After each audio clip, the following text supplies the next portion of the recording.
Olá pessoal, seja bem-vindo a mais uma aula do nosso curso de DBA PostgreSQL, nosso curso de Postgres. Na aula anterior de Azure, nós vimos como você pode estar criando uma conta gratuita, na cloud da Microsoft, no Azure. Eu vou mostrar nessa aula uma segunda opção, porque na aula anterior você pode até criar uma conta gratuita no Azure, mas você deve ter um cartão de crédito internacional. Mesmo que não haja cobrança inicial, no seu cartão de crédito internacional, para que a Microsoft, valide a sua conta, ela faz uma checagem. Então vamos lá. Imagine que você ainda não tenha um cartão de crédito internacional. Isso pode acontecer. Existe uma segunda opção para você fazer testes no Azure. Seria uma conta de estudante. Você pode também aqui na cloud da Microsoft criar uma conta de estudante. E a grande vantagem dessa conta de estudante é que não exige que você tenha um cartão de crédito internacional, mas você precisa ter um e-mail educacional. Você vai inserir um e-mail .edu, o e-mail da sua faculdade, um e-mail que indique que aquela conta vai pertencer a um aluno educacional. Eu posso vir aqui no Google, vamos pesquisar aqui, vocês verem essa opção, e você basta digitar Azure Conta Educacional. Quando você cria no Azure, você tem o que? $200 que você pode gastar em até um mês, e você ainda vai ter diversos outros serviços gratuitos que vão durar até um ano. Então vou colocar aqui, ó, Azure Educação. Então tá aqui, ó.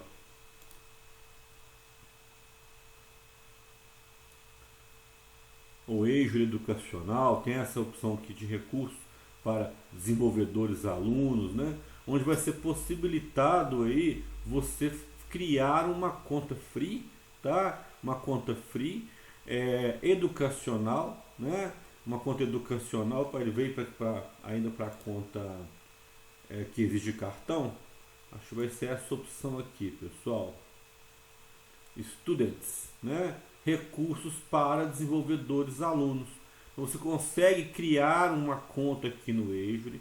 Você vai ter, ao invés de $100, de $200, você vai ter apenas $100, tá? A gente consegue estar criando uma conta gratuita educacional, exigido um cartão de crédito internacional. Veja que você pode ganhar $100, em crédito, para que você possa testar aí a ferramenta do Azure aí, testar os serviços. Tem vários serviços aqui interessantes para que você está aprendendo, O banco de dados é SQL, máquinas virtuais Linux, Então são várias funções, que você pode estar utilizando, mas se torna necessário aí ter um e-mail educacional. Então, ou você tem um cartão de crédito internacional, e inicia ali o Azure, naquele plano gratuito de $200,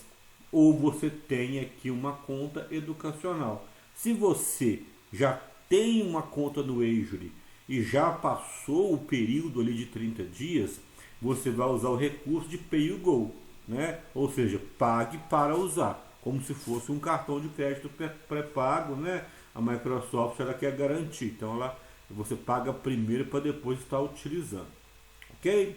Então vamos lá. Eu, no meu caso, para fazer esse treinamento, o que eu fiz?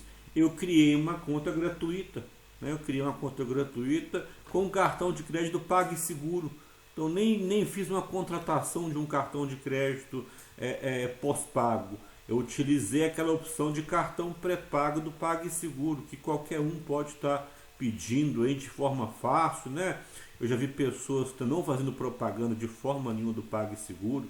Eu já vi pessoas também utilizando Nubank, Banco Inter e os cartões padrões também você consegue estar criando. Eu já tenho a minha conta, então vou clicar aqui em entrar. Vamos clicar aqui em entrar. eu vou logar com a minha conta aqui no Azure. Vou, né, sempre se você, na página inicial você já tem a opção de login, né? Eu vou voltar para ficar uma coisa mais padrão, né? azure.microsoft.com, né, que é o site principal aí da plataforma cloud da Microsoft. Aí ele vai ter aqui a opção de entrar.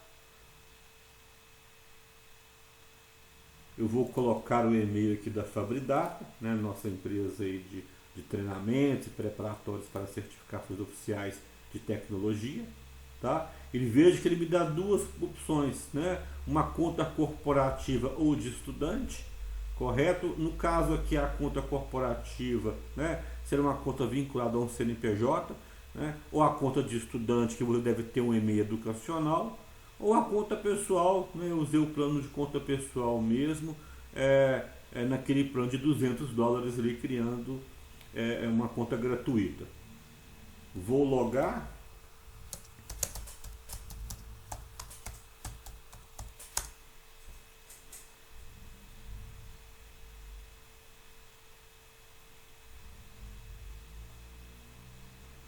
Prontinho, né? Estou aqui já logado, né? Veja que aqui aparece meu e-mail. Já estou logado aqui no Azure, né? Se eu vincar e clicar em portal, eu vou acessar o painel de controle da cloud da Microsoft. Eu vou passar algumas instruções iniciais aqui, né, de como que você utiliza, né, essa cloud aqui, ok? Então aqui nós temos a tela inicial, tá? Essa daqui tem várias opções de controle aqui. Vamos ver. A primeira aqui você vai ver direitinho, né? Qual que é a conta que você está logada, né? Você clicando aqui no seu perfil, aqui no seu e-mail, ele vai te mostrar a conta que você está logado, né? E o diretório, tá? Esse botãozinho, essa engrenagem, é uma engrenagem de configurações, de definições.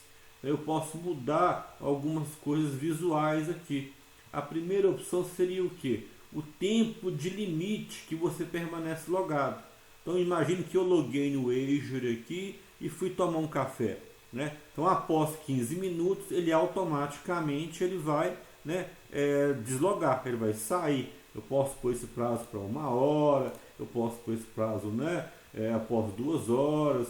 Acho que 15 minutos ele é um tempo ideal aí de atividade.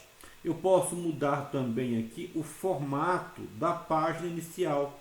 Eu posso pôr, né, o formato dashboard, que é esse formato, e eu tenho também o formato homepage. Vou clicar aqui, vou fechar, né? Veja como é que é o formato homepage, ok? Onde ele mostra aqui, né, uma tela onde eu já consigo adicionar os diversos serviços do Azure. Pessoal, o Azure ele tem mais de 1000 serviços, tá? Porque existe dentro do Azure um recurso chamado Marketplace, né? O que é o Marketplace? O Marketplace é a loja do Azure onde você pode adicionar um serviço de banco de dados, né? Um serviço de Active Directory, né? Um serviço de aplicação. E é bem interessante, não é somente serviços Microsoft. Um exemplo, eu posso criar uma máquina virtual Linux, né, com um banco de dados Oracle aqui no Azure. Veja, quem que é a Oracle? A Oracle é um dos principais concorrentes aí da Microsoft. A Microsoft ela tem o SQL Server, o SQL Server, e a Oracle tem o seu banco de dados Oracle, né? Então é bem democrático a plataforma, não é somente soluções Microsoft. A gente vai ver direitinho isso aí. Eu posso trabalhar nesse formato, né? Ou posso vir novamente na engrenagem, marcar a opção dashboard, né?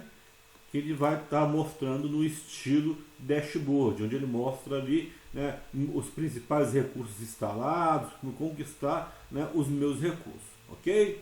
Eu posso também mudar aqui o esquema de cores, A gente pode estar escolhendo o tema, né, que vai trabalhar o meu Azure, tá vendo? Eu posso colocar aqui, mudar o contraste, vejam, é isso aí, preto, a gente pode estar definindo vários contrastes. Eu prefiro nenhum e eu prefiro o padrão, isso aí vai a gosto do usuário, tá ok? Eu posso também trocar o idioma de toda a plataforma. O meu está em português, mas se eu quiser eu posso mudar toda a plataforma do Azure aqui para inglês, né? A gente pode alterar isso aí para outro idioma, para inglês, tá? English. Clico aqui em aplicar. Veja que toda a plataforma ela foi alterada para inglês. Para você que está se preparando para a certificação, né, da Microsoft para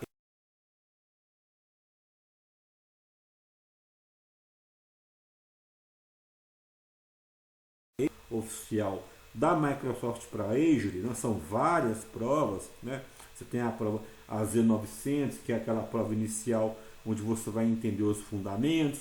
Você tem a Z104, né? Que é uma prova de administração. Tem a DP300,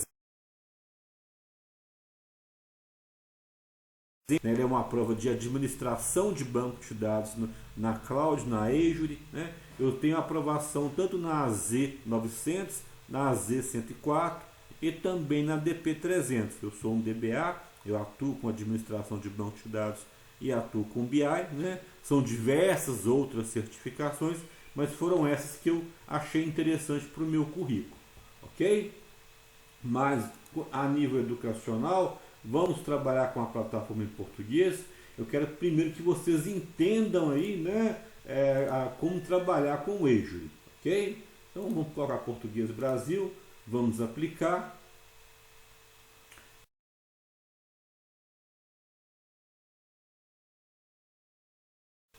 Eu vou agora fazer o seguinte, eu vou criar um serviço, eu vou criar um banco de dados Postgres no Azure, certo?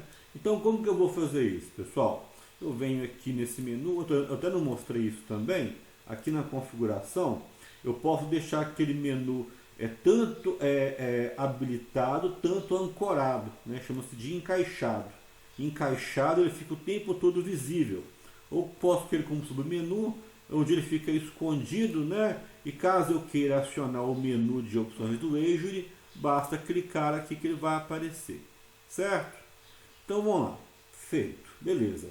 Eu marquei aqui o menu principal e vou marcar aqui o seguinte, todos os recursos. A gente vai ver tudo que o Azure tem, todos os recursos. Ele vai me mostrar uma categoria de serviços que tem. Tá? Nesse caso ele voltou aqui para o meu, né, os meus recursos, eu já tinha um recurso criado. Quando você não tem nenhum recurso, ele mostra, né, ele mostra aí a lista de recursos disponíveis. Tá? Então vamos lá, vamos aqui clicar, vou voltar aqui para a opção painel, e vamos colocar aqui, ó, PostgreSQL.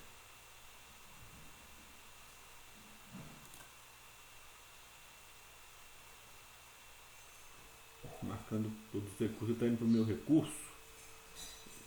Não vou apagar não, eu vou voltar aqui no painel. Vamos clicar aqui, tá? E vamos marcar a opção aqui, todos os serviços.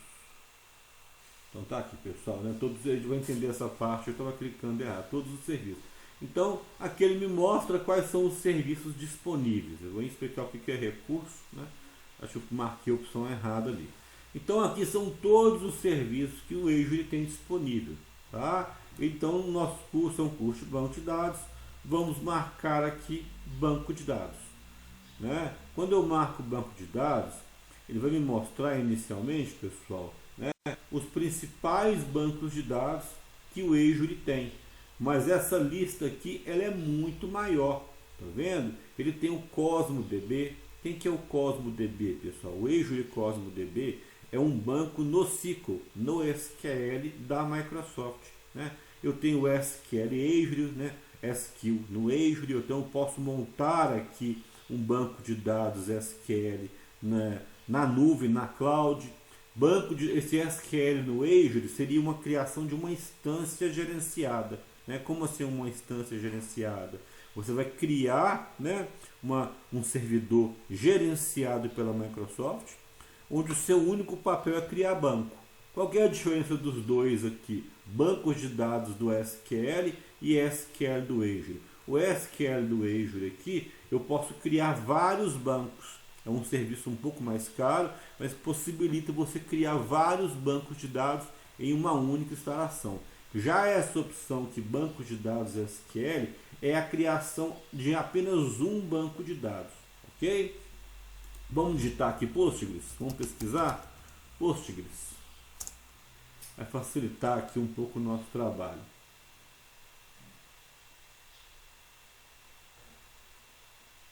Aqui, ó, Azure Database for Postgres. Ele vai no Marketplace aqui.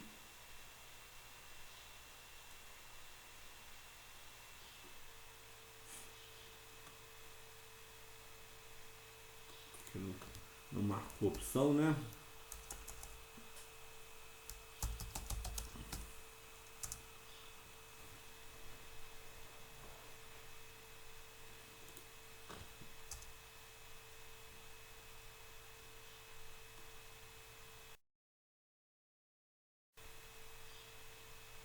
Então, tá aqui, pessoal. Então, beleza. O que acontece aqui? Eu vou mostrar essa parte, tá? Essa parte aqui, né, do banco de dados Azure por Postgres, ele trabalha no formato PaaS, ou seja, plataforma como serviço. Né? O que seria plataforma como serviço? Toda a parte de gerenciamento de sistema operacional, a parte de backup, a parte de replicação, é toda feita pela Microsoft. Então você não tem que se preocupar em configurar Linux, em configurar Windows. Você vai trabalhar unicamente com o banco de dados. Então isso seria, né, plataforma como serviço. Existe uma opção também do IaaS, né, que é a infraestrutura como serviço. O que seria infraestrutura como serviço? Você criar uma VM, uma máquina virtual, e nessa máquina virtual você instalar o Postgres. Vocês vão ver mais à frente que eu tenho aqui uma opção bem interessante, onde eu tenho várias máquinas virtuais já prontas, já com o Postgres instalado em diversas versões e diversos sabores. Eu tenho máquina com CentOS, com Ubuntu, com SUSE, então com versão 9.6, com versão 11, são máquinas prontas, mas no formato IaaS, infraestrutura as a service, infraestrutura como serviço, onde você vai ficar a cargo de fazer configurações no Linux, configurações de segurança, né? Essa opção aqui de banco de dados Azure para Postgres, qual que é a vantagem dela? Você não tem que se preocupar com configuração, você deve se preocupar somente aí com, né, com o banco de dados em si. Eu tenho 4 opções, pessoal. Servidor individual. Eu sempre, nos meus treinamentos, eu uso esse servidor individual. Ele vai criar um único servidor Postgres, gerenciado pela Microsoft. Eu vou ter o trabalho apenas de criar banco, criar tabela, criar o permissionamento, restaurar o backup, tá? Ele é uma opção de baixo custo, tá? Mas é uma opção que ele vai até 64 vCore. Então, se você vai estar migrando, né, o seu banco de dados Postgres on-premise, né, que está no seu servidor local na sua empresa, para a nuvem, e você trabalha com aplicação pesada que exige mais de 64 processadores, né, então você tem que ir para outra opção. Aqui eu tenho a opção de servidor flexível, tá? O servidor flexível, eu consigo melhorar a quantidade de CPU, eu vou ter mais CPU, eu vou ter mais memória, eu consigo controlar melhor o servidor, as configurações do servidor, mas é um servidor mais caro.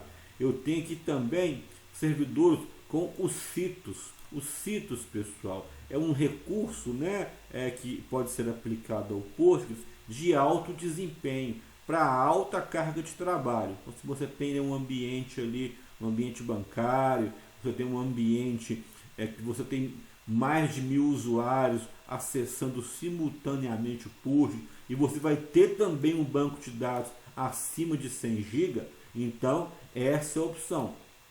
E eu tenho a opção mais cara ainda, tá? Então aqui é a opção top, né? Já tem o hiperescala, tá? Também vai ter a opção do Azure ERC, né? O Azure ERC é um recurso de alto desempenho aí para o banco. Então cada opção ela vai influenciar no seu custo mensal. Lembrando que o Azure você paga por uso, né? Então você vai fazer o pagamento mensal, tá? O pagamento mensal. Pessoal, se você hoje for pegar uma organização que não tem nenhum servidor de banco de dados e você for fazer, né, vamos implantar um data center com o recurso aqui de on-premise, você vai gastar aí de 50 a 100 mil reais, mesmo utilizando o Postgre. Você vai ter que ter um servidor de alto desempenho, você vai ter que ter uma sala especial para esse servidor, você deve ter um ar-condicionado para essa sala, você tem que ter um profissional que vai cuidar do servidor, que vai cuidar de backup, né, que vai cuidar de desempenho de query, de configuração de Postgres, né? O banco de dados ele dá problema, né? Por isso existem vários profissionais que trabalham com administração de banco de dados. Aqui não. Aqui eu vou criar um banco de dados, não vou preocupar com o servidor, não vou preocupar com ar-condicionado, não vou precisar ter um profissional para administrar o servidor. Mas eu vou continuar dependendo do DBA, né? Porque a parte de criação de banco, a parte de performance de query, a parte de administração dos parâmetros de configuração do banco, elas sempre vão existir, né? Os bancos de dados eles vêm em configurações padrões, mas cada ambiente é um ambiente. Se eu tenho um ambiente ali que tem um banco de dados de 100 GB e eu tenho 500 usuários, eu tenho uma configuração, né? Eu trabalho numa organização onde nós temos um banco de 40 terabytes. 40 terabytes. Eu chego a ter 1.600 usuários acessando de forma simultânea aquele servidor.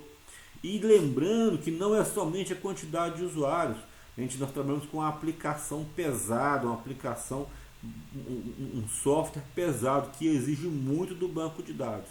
Então, no meu caso aqui, eu tinha que marcar a opção mais cara, tá? Então, vamos lá.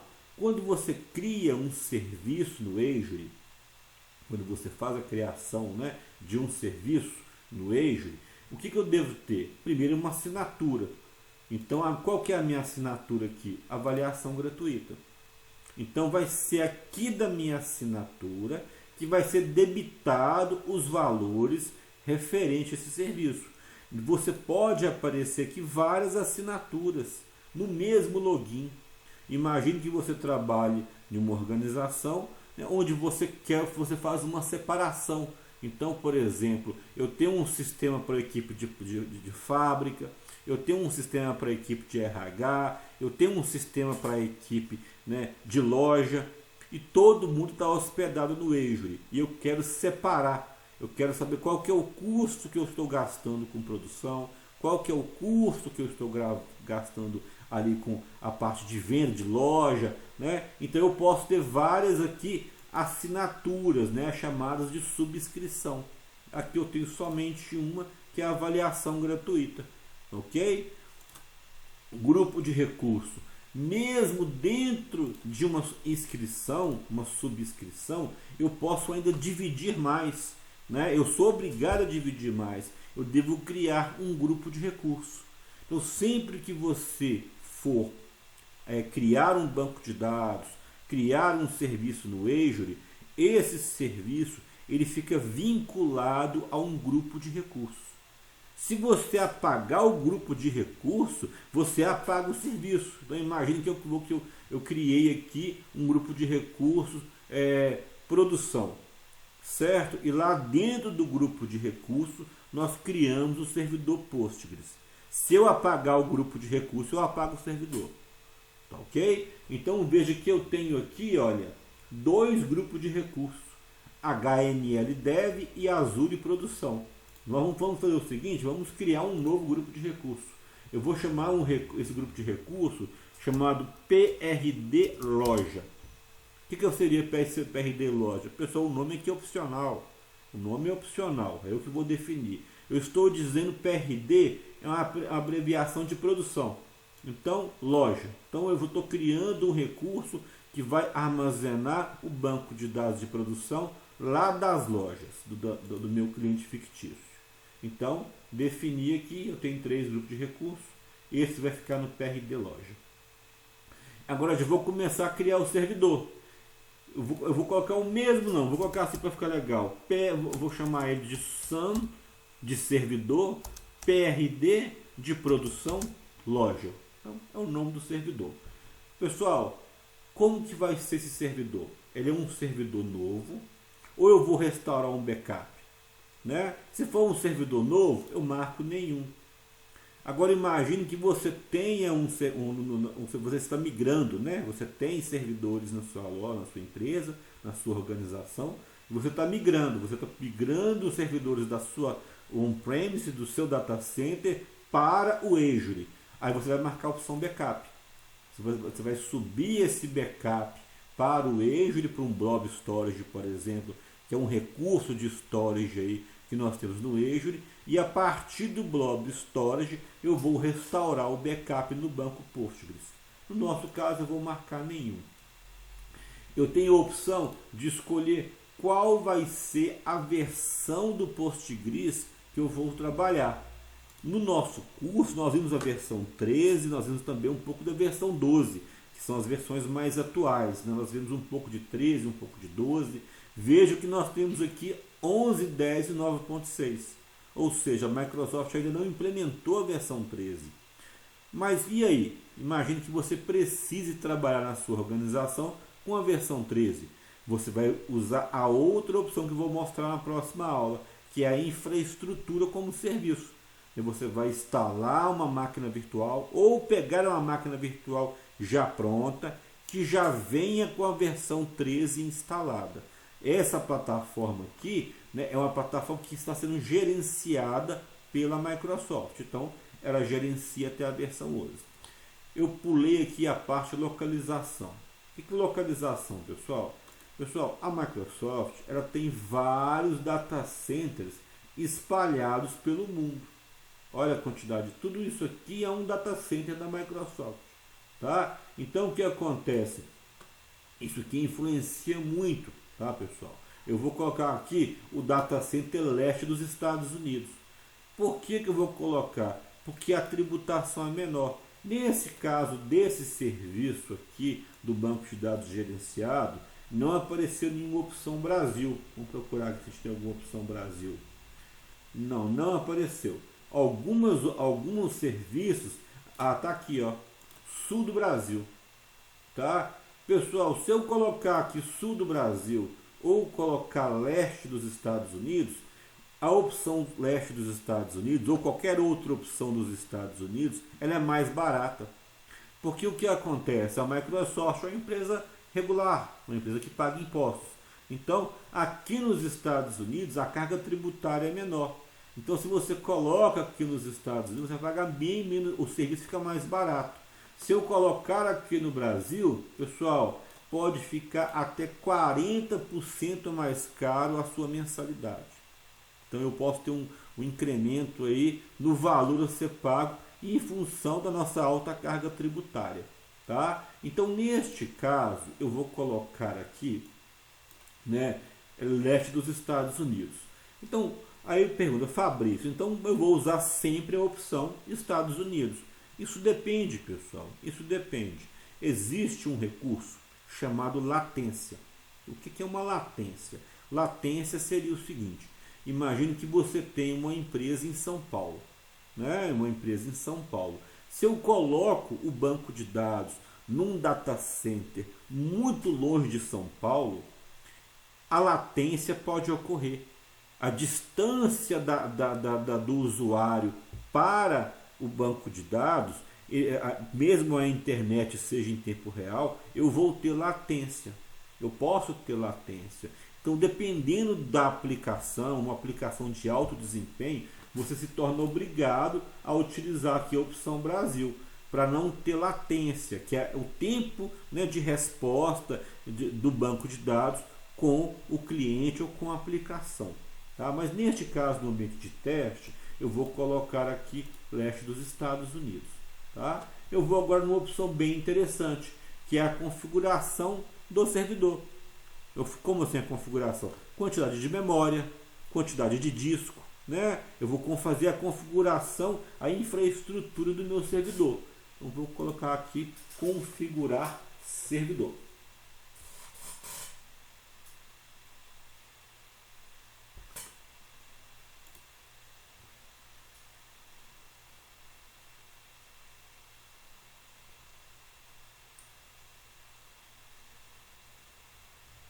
Pessoal, a configuração do servidor funciona da seguinte forma. Inicialmente, eu tenho 3 tier, 3 níveis. Servidores básicos, né? Servidores de uso geral, né? Memória otimizada. Então, se eu quero um super servidor, eu vou vir em memória otimizada. Se eu quero um servidor mediano, eu vou colocar em uso geral. E se eu quero um servidor mais basicão, mais barato, eu marco a opção básico. Tá? E mesmo eu marcando uma dessas 3 opções de tier, eu vou vir aqui e poder configurar, né? O que é vCore? Né? vCore seria o processador virtual. Quantos processadores vai ter esse meu servidor? Ele está me sugerindo aqui 2 vCore. Ele já me mostra aqui também, ó, quanto vai ficar por mês utilizando 2 vCore. Vamos baixar para 1 vCore? A gente vê o preço. Veja que diminuiu o preço. Então eu posso, né, aumentando aqui a quantidade de processadores. Aí isso você vai definir de acordo com a sua aplicação. Tá ok? Então vamos deixar aqui com 1 vCore. Né? Agora vamos ver aqui, ele marcou selecionar tudo. A parte de armazenamento. Quantos dias, quanto de HD vai ter o meu disco? Então eu posso ir mexendo aqui, né, e vejo que isso vai aumentar também o meu custo mensal, né, R$625 aqui para ter um HD de 1 tera, ok? Eu vou colocar 50 GB, que é uma coisa pequena, 5 GB, porque o menor possível. Olha que baratinho, R$126 por mês, tá? Aumento automático de armazenamento, chamado, né, Elastic Pool, né? O que seria o Elastic Pool? O ideal é deixar marcado sim. Eu não defini 5 GB de disco. Caso a minha aplicação, o meu banco de dados, cresça acima de 5 GB, automaticamente vai aumentar, né, este valor. O valor ser pago e vai aumentar a quantidade de disco. Agora, se eu marco não, quando chegar em 5 GB, meu banco para. Ele não vai crescer, ele vai aguardar uma intervenção manual minha para que eu possa aumentar a quantidade disso. Então é recomendado você deixar sim. Retenção de backup, olha que interessante, né? A Microsoft já deixa configurado para mim o backup do Postgres. Ela pergunta, por quantos dias você quer retenção de backup? A gente vê que o período mínimo aqui é de 7 dias. Eu posso aumentar aqui até 35 dias. Então eu vou ter um backup de 35 dias. Ou seja, imagine que seu chefe pediu para você voltar ao banco há 15 dias atrás. Se você marcar 7 dias, você não consegue, né? Eu vou ter que ter marcado aqui 15 dias. Mas isso também influencia no preço, tá? Isso também influencia no preço. Pessoal, redundância, né? O que seria a parte de redundância? A redundância seria o seguinte: você veja que já vem automaticamente marcado, tá? A parte de redundância, né? O que é a redundância? A Microsoft, ela garante os seus dados, então automaticamente ela faz uma redundância local. Então, se o seu servidor vier a dar problema, vier a parar, automaticamente a Microsoft já vai subir um outro servidor, né, substituindo aquele servidor com problema. A redundância local, ela faz onde ela vai ficar? Ela vai ficar onde eu escolhi, que é o leste dos Estados Unidos.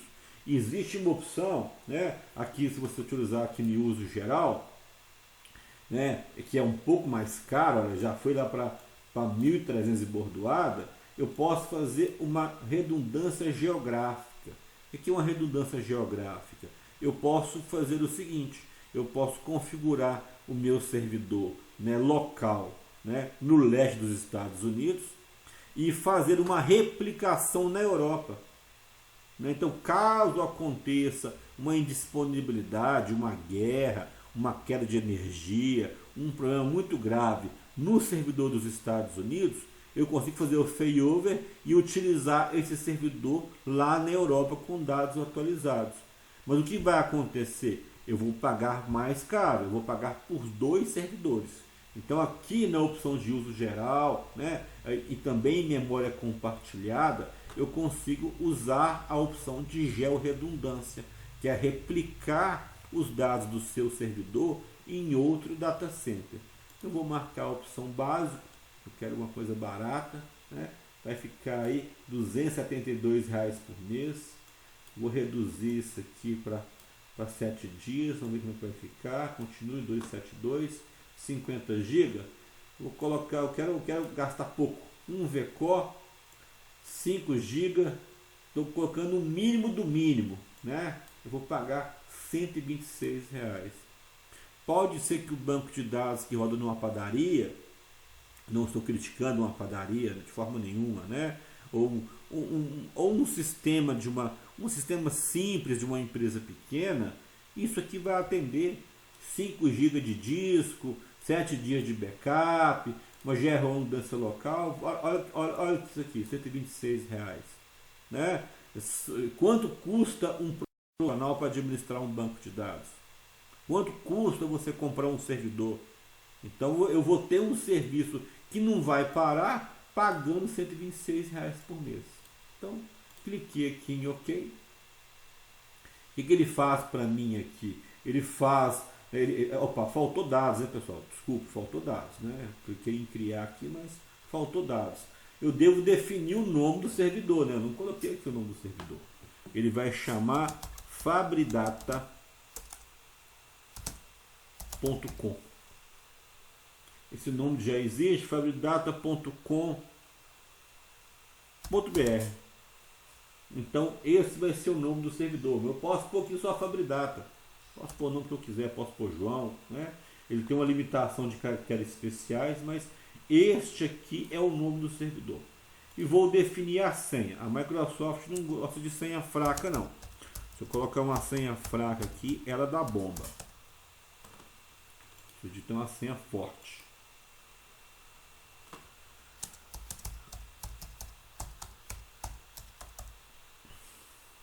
Pronto. Deu certinho. Então chama Fabridata, vai ser o nome do servidor. Definir a senha, confirmei a senha, revisar e criar. Ele me faz uma revisão aqui, tá? Ele faz uma revisão, né? Avaliação gratuita, né? O grupo de recurso que eu estou alocando esse servidor, o nome do servidor, não vai ser backup, né? O login aqui do administrador, a localização, a versão, né? A configuração. Então está tudo aqui, ele está revisando tudo.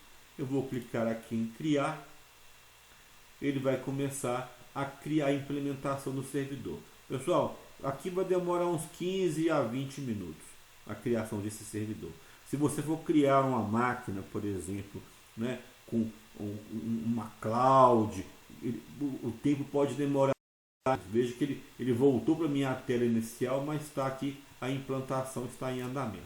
Eu vou parar a aula, né, assim que finalizar a implantação, nós retornamos na próxima aula.